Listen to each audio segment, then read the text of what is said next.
Ambulance इसलिए लौटा लिया गया कि अगले लोकसभा में जो मुखिया इनको वोट नहीं दिए उनके यहाँ से एम्बुलेंस लौटा लिया।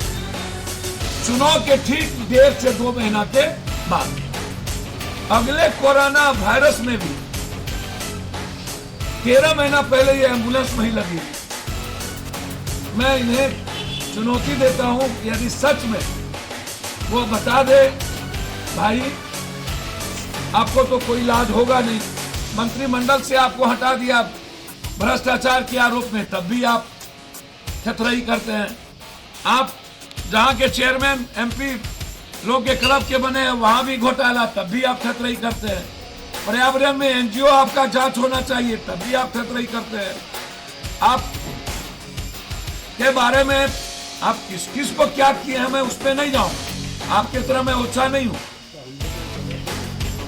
कभी बीपीपा के भरोसे, कभी जनता दल, कभी बीजेपी के भरोसे अनुकंपा पर जीतने वाला, जिनका अपना कुछ हो ही नहीं।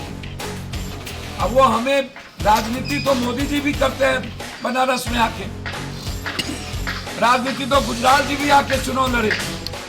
हिंदुस्तान का शरद जी से लेके मधुलिमय, मुफ्ती मोहम्मद सईद,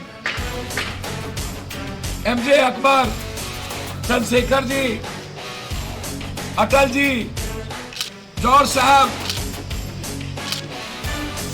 शरद यादव, सब बिहार को और देश में सब जगह जाते हैं। देश में कोई, हमारी डेमोक्रेसी सबको इजाजत देती है सब जगह जाने, और हम एक पार्टी के हैं।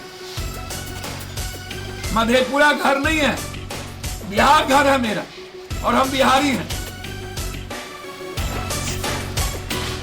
जितने रूढ़ी जी आप लोग सब मिलके लूटे होंगे ना, उतना हम 1 महीने में बांटते हैं।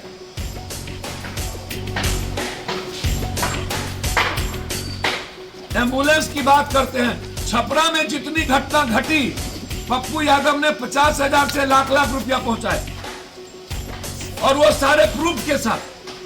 आप एक भी मर्डर और घटना में आज तक नहीं गए, लिस्ट फिरहस्त है। हमारी कोई निजी दुश्मनी नहीं है, लेकिन मेरा सवाल है कि जो एम्बुलेंस का पैसा आपने चलवा के लिया वो कहां रखा? एफआईआर होना है, वो आप निजी पैसे कोष में नहीं रख सकते थे। सरकार का पैसे का गबन हुआ है, तो जब सरकार के पैसे का गबन हुआ तो एफआईआर होगा ना, इंक्वायरी होगी ना। और जब आपको ड्राइवर नहीं हो सकता, मोदी है तो मुमकिन है, तो फिर आप रिजाइन कर दीजिए। जब आपने खुद करोड़ों का पैसे का लागत से शुरू हो गया प्रशिक्षण की, आपने ड्राइवर प्रशिक्षण केंद्र बनाया, भारत सरकार के मंत्री, उप मुख्यमंत्री सुशील मोदी, रूडी जी खुद, सभी लोग उद्घाटन किए, तो एकलौता प्रशिक्षण केंद्र बंद क्यों हो गया? क्यों? पैसा कहाँ गए?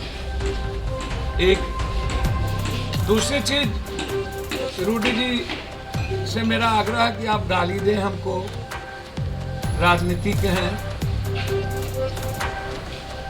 मैं ऑडियो नहीं सुनाऊंगा, एक ऑडियो में ना तो उनके लोग कह रहा कि अब अंतिम में है उनका, गाली गलौज तक है, वो जरूरत होगी तो मैं आपको सुना दूं। उनके राइट हैंड और लेफ्ट हैंड जो है वो गाली गलौज कर रहे हैं कहीं फोन पर।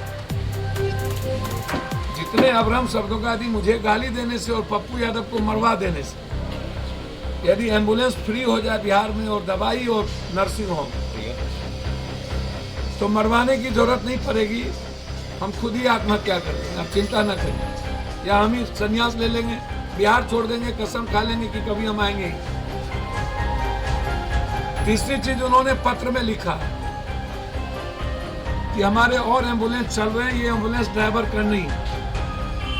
तो पहले तो आप ये बताइए कि ये सरकार का पैसा है, जनता का पैसा है, डीएम इसके अथॉरिटी स्लिप होते हैं, वो सिग्नेचर करते हैं, आप इसको कहीं कैसे लगा सकते हैं? आप सिर्फ रिकमेंड कर सकते हैं।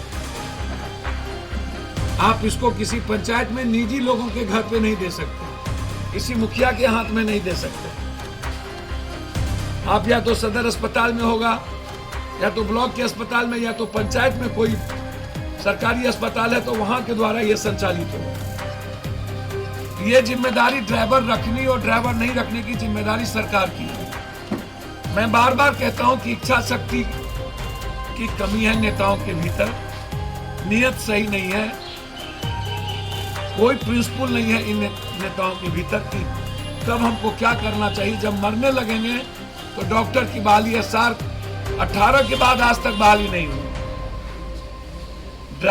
ये कहते हैं कि प्रशिक्षित ड्राइवर, जब लाइसेंस किसी ड्राइवर को मिलता है तो वो प्रशिक्षित हो जाता है। किस ड्राइवर को हैवी लाइसेंस की जरूरत है और किसको नहीं जरूरत है। चौथी चीज, ये अपने ऑफिस में और अपनी बड़ी बड़ी तस्वीर लगा करके जयप्रभा अस्पताल, जहां सरकार का पैसा लगा, उसको इन्होंने कार्यालय बना लिया। कभी डॉक्टर और कभी एक भी वहां कर्मचारी नहीं रहे।